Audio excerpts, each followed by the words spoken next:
گرامی من احیا لیلۃ القدر، جو لیلۃ القدر جاگ کے گزار اللہ اس کے سارے گناہ معاف کر دے۔ یہ اب مولویوں کی اپنی جہالت ہے کہ وہ بریکٹ میں لکھ دیتے ہیں صغیرہ، اللہ کو پتہ نہیں تھا کہ وہ صغیرہ کہہ دیتا، سارے گناہ معاف کر دیتا۔ ایک بندے نے کہا مولا کتنے گناہ معاف کر دیتا ہے؟ فرمایا کعدد النجوم، ستاروں کے برابر گناہ ہوں ایک رات جاگنے کے بدلے اللہ معاف کر دے۔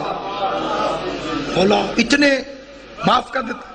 ایک مل کے صلوات پڑھ لیں محمد و آل محمد صلی علی محمد و آل محمد۔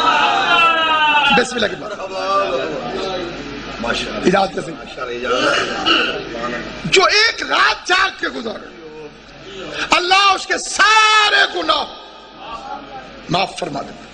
بندے نے پوچھا مولا کتنے گناہ ہوں تو اللہ معاف فرما دیتا ہے۔ فرما کعدد النجوم، ستاروں کے برابر ہوں گے تو گناہ معاف ہو جائے۔ کئی ستارے چھوٹے ہوتے ہیں، کئی بڑے ہوتے ہیں، کئی نظر آتے ہیں، کئی نظر نہیں آتے۔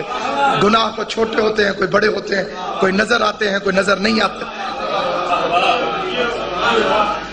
بندہ حیران ہو گیا۔ امام نے فرمایا سمندر کے قطروں کے برابر بھی ہوں تو ایک رات جاگنے کے عوض خدا معاف کر دیتا۔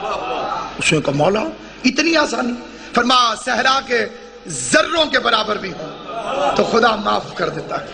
اس نے کہا مولا اتنی آسانی؟ امام نے پھر فرمایا سورج کی شعاعوں کے برابر بھی ہوں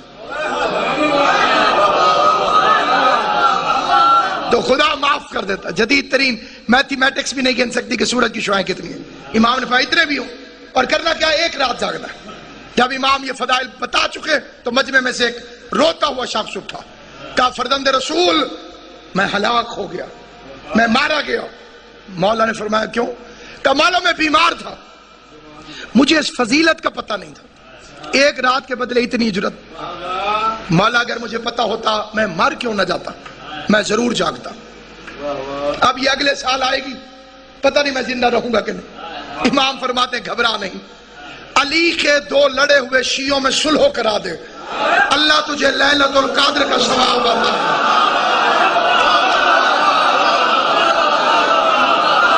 سلامت و آباد و شاد۔ مجھے نراز سب میں نہیں کیوں پہلی صلح تو علی میری تھی اپنی دادی جیسے شروع کے چوکے میں تھی۔ علی کے دو لڑے ہوئے شیعوں میں صلح کرا دے، اللہ تجھے لیلۃ القدر میں جاگنے کا ثواب عطا فرمائے۔ پورا مجمع حیران ہو کے پوچھتا ہے مولا اتنا آسان؟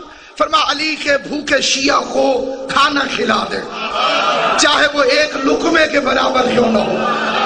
ہمارا قسمت اب انہیں ضرور تھوڑا دیا۔ علی کے بھوکے شیعہ کو ایک کھانا کھلا دے، چاہے وہ ایک لقمے کے برابر کیوں نہ ہو، اللہ تجھے لیلۃ القدر میں جاگنے کا ثواب عطا فرمائے گا۔ اور وہ ثواب دہرانے کی ضرورت نہیں، لیکن کچھ لوگوں کے لیے دہرا دیتا ہوں۔ ستاروں کے برابر گناہ معاف، سمندر کے قطروں کے برابر گناہ معاف، ریت کے ذروں کے برابر گناہ معاف، سورج کی کرنوں کے برابر گناہ معاف۔ مولانا امام نے فرمایا مومن بیمار ہو جائے اس کی عیادت کے لیے چلا جاؤ، خالی تو اس کا مزاج پوچھے گا کہ تیرا کیا حال ہے، بدلے میں اللہ تیرے سارے گناہ معاف کر دے، تجھے لیلۃ القدر جتنا ثواب عطا فرمائے گا۔ اس نے کہا مولا اتنا آسان؟ فرمایا مومن مر جائے اس کے غسل میں شرکت کر لے، اللہ تجھے لیلۃ القدر کا ثواب عطا فرمائے گا۔ اس نے کہا مولا اتنا، جا کے سنو مولا اتنا آسان؟ فرمایا علی کا شیعہ مر جائے اس کے جنازے کو خالی کندھا دے کر 4 قدم چل کے واپس آ جاؤ، اللہ تجھے لیلۃ القدر میں جاگنے کا ثواب عطا فرمائے گا۔ اس نے کہا مولا اتنا آسان؟ فرمایا مومن مر جائے اس کو دفن کر رہے ہو، تو مٹی اٹھا کے اس کی قبر میں تھوڑی سی پھینک دے، اللہ تجھے لیلۃ القدر میں جاگنے کا ثواب عطا فرمائے گا۔